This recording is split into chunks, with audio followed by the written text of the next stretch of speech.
On this edition of Lexington Now, One Lexington, cold weather safety, and green check.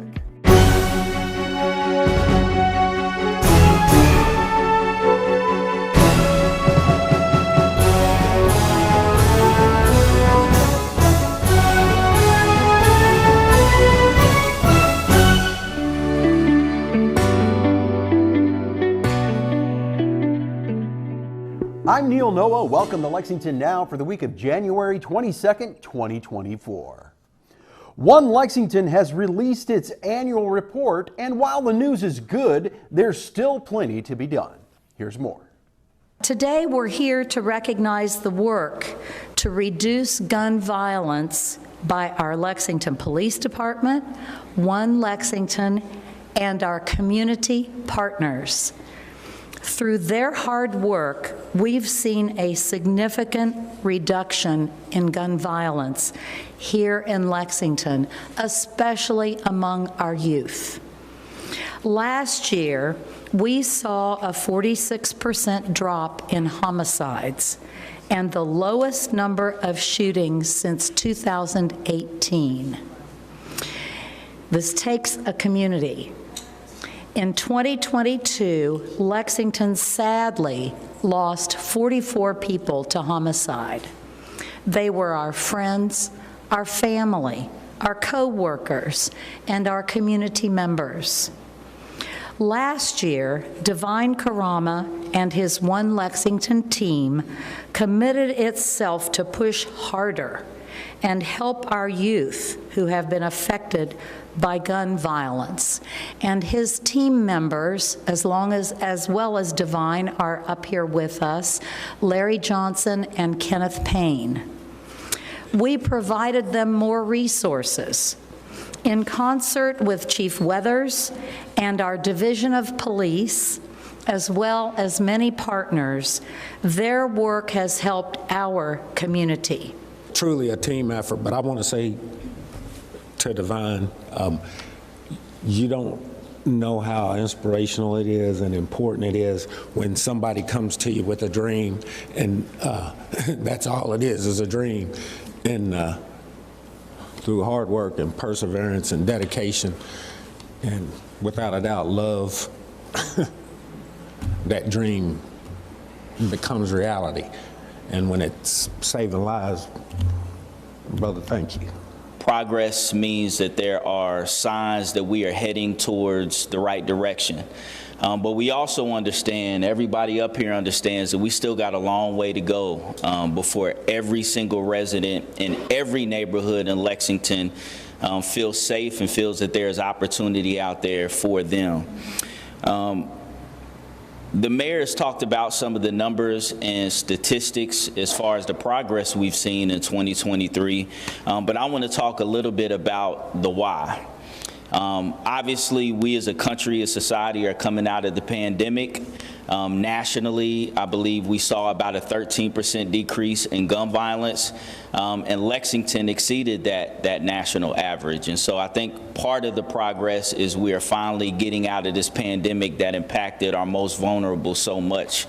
Obviously, another part to the progress is the great work of the police department and public safety, the advancements that they're doing with technology, and the strides that they're making despite their numbers being down. I think that that's a huge part.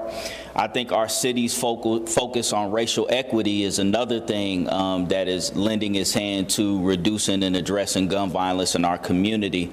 But then that final piece is a citywide effort, a diverse ecosystem of community partners like these individuals up here that are coming together with an intentional focus on those who've been impacted by gun violence. You have to be intentional about building relationships. William Rose Brown Elementary School is a very unique school. It is the heart of East End, and it is a very special school.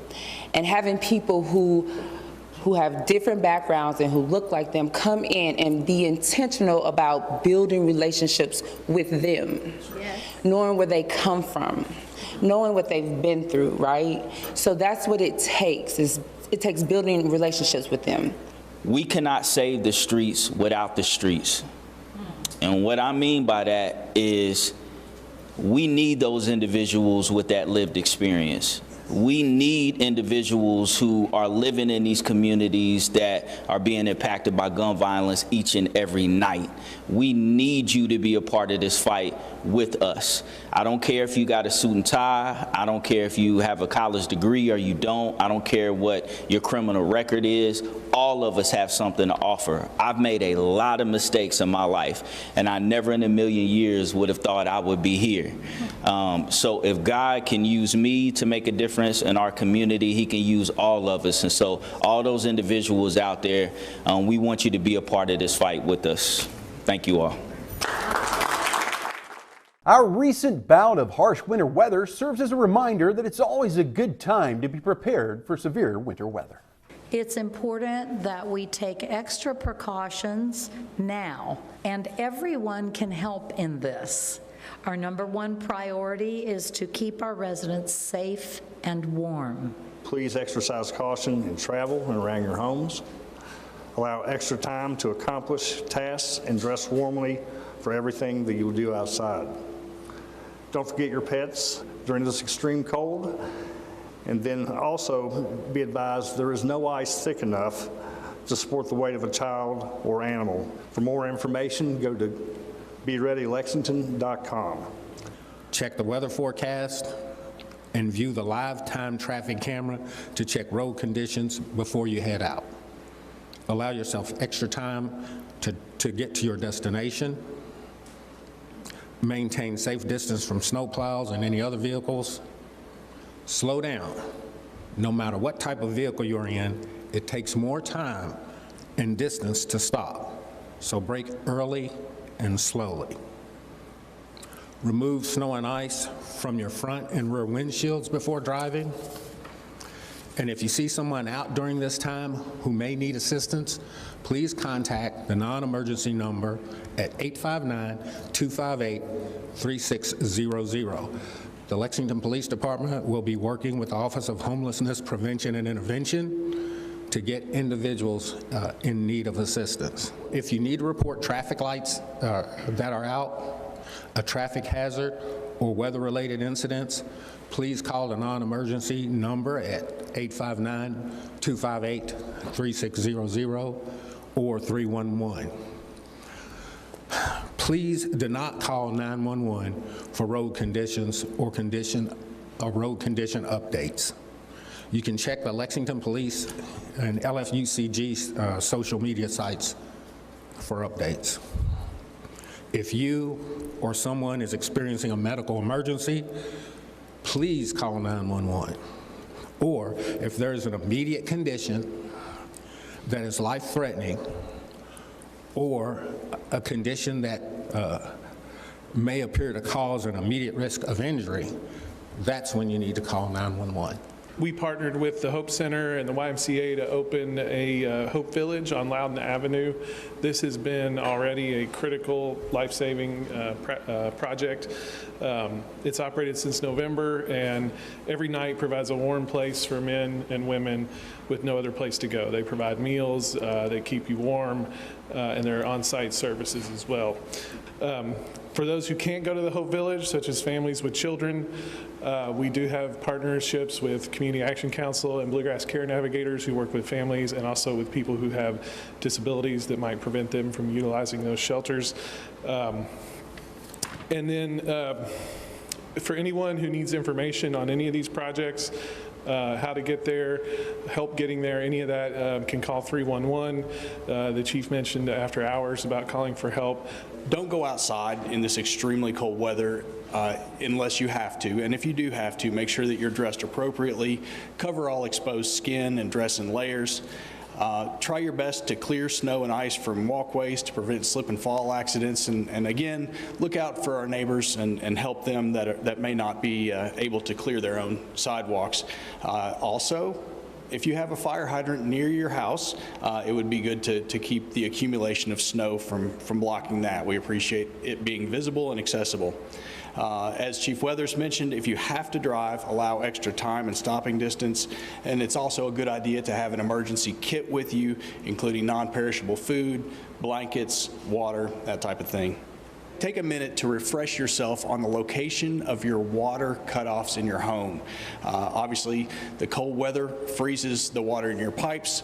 A drip sometimes can help prevent that, but if the pipes do freeze, there's a good chance that they'll burst. So know where those water shutoffs are, because when the water thaws, you'll have that leak. And some safety tips. People oftentimes this time of year will use supplemental heating.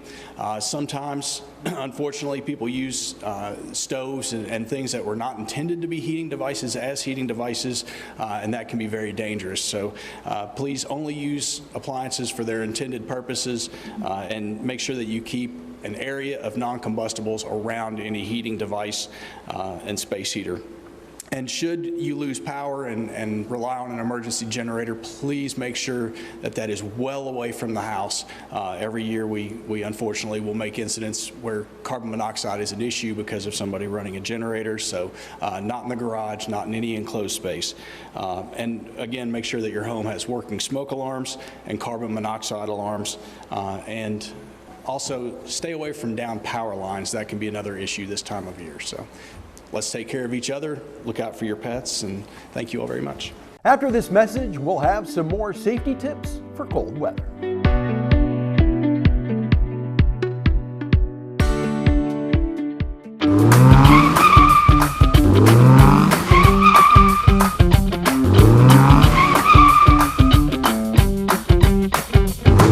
Hello, I'm Lieutenant Chris Van Brackle with the Lexington Police Department Traffic Unit. Today we are talking about disability accessible parking and the aisles between those parking places. Accessible parking is a valuable and necessary resource for people with disabilities, and that includes the striped area next to accessible parking spots. These are access aisles, and it is illegal to park here, even if you have an accessible parking permit. Police and LexPark will write tickets when they see vehicles parked in an access aisle or parked in an accessible space without a placard, and the fine is $250. Know where and where not to park. Keep the access aisles clear. Thank you, and drive safe.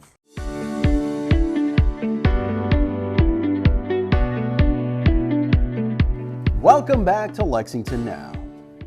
While the most obvious, snow and ice aren't the only dangers to be on the lookout for in winter. Here are some tips to keep safe. Like it or not, winter is upon us, and it often brings hazards like snow and ice.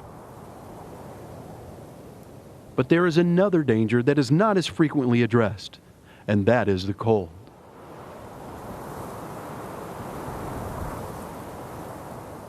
During especially cold weather, it is best to stay indoors, but if you must venture out, here are some guidelines you should follow to stay safe. Dress warmly in layered clothing, including a hat, a scarf, or knit mask to cover your face and mouth, sleeves that are snug at the wrist, mittens, a water-resistant coat, and water-resistant boots. Avoid exertion, as cold weather puts an extra strain on the heart. Those with heart disease or high blood pressure should follow their doctor's advice about shoveling snow or performing other activities in the cold. When outside, avoid walking on ice, and keep your steps and walkways as free of snow and ice as possible. Be on the lookout for signs of hypothermia and frostbite, two common cold weather-related health problems. Warning signs of hypothermia, which is an abnormally low body temperature, include shivering, exhaustion, confusion, fumbling hands, memory loss, slurred speech, and drowsiness. If you detect symptoms of hypothermia, seek medical care immediately. Get the victim into a warm room and remove any wet clothing.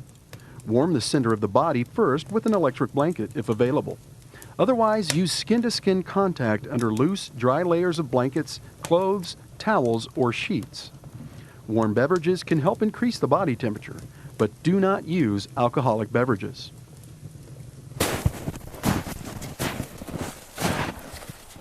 Warning signs of frostbite or an injury to the body caused by freezing include redness or pain in any skin area, white or grayish-yellow skin, skin that feels unusually firm or waxy, and numbness. If you detect symptoms of frostbite, seek medical care immediately. Get the victim into a warm room and immerse the affected area in warm, not hot, water. Do not rub the frostbitten area with snow or massage it, as this can cause more damage. Do not use a heating pad, heat lamp, or the heat of a stove, fireplace, or radiator for warming, as the frostbitten areas are numb and can be easily burned. These procedures are not substitutes for medical care, and all emergencies should be reported to a physician or healthcare provider. If you follow these simple rules and exercise caution, you can weather the worst winter has to offer and come out healthy on the other side when the warm breezes of spring start to blow.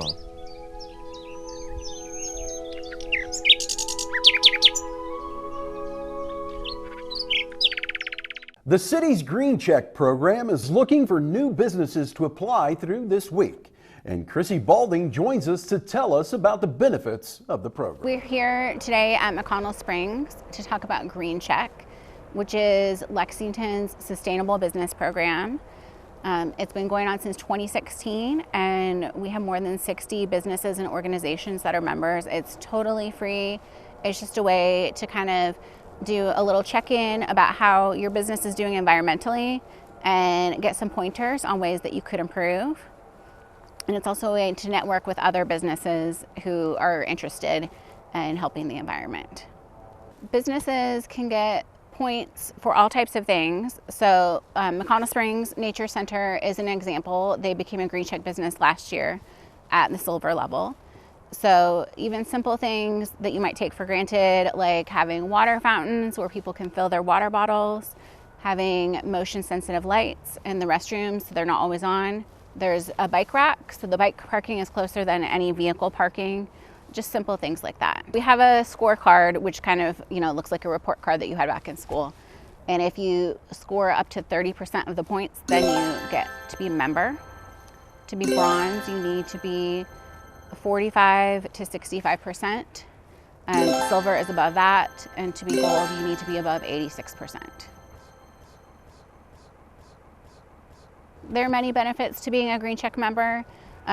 We will work with you directly to give you a personalized plan for how you can improve your environmental footprint.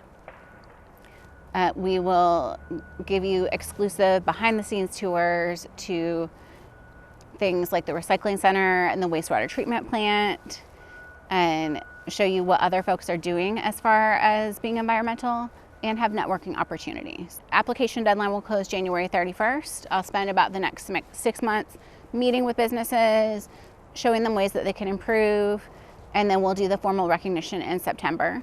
Businesses are able to use it in their marketing to show that they do care about environmental causes. It's just a simple application. It shouldn't take more than 5 minutes that talks about what they're already doing, what they would like to learn more about, the size of their business. We have all sizes of businesses participating in Green Check, everything from huge corporations like Lexmark down to small businesses that are operating out of someone's home. Certifications are good for 3 years.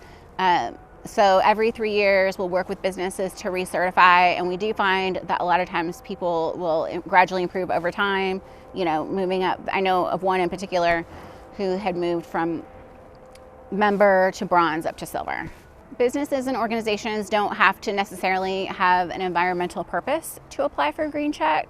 We do have a really wide range. Go to lexingtonky.gov/greencheck. The deadline to apply is January 31st, and it's completely free. There are several meetings coming your way this week on Lex TV, and you can catch the gavel-to-gavel action here and streaming on our website. And remember, you can catch all the most accurate and up-to-date information on all city business at lexingtonky.gov. Here's this week's meeting coverage.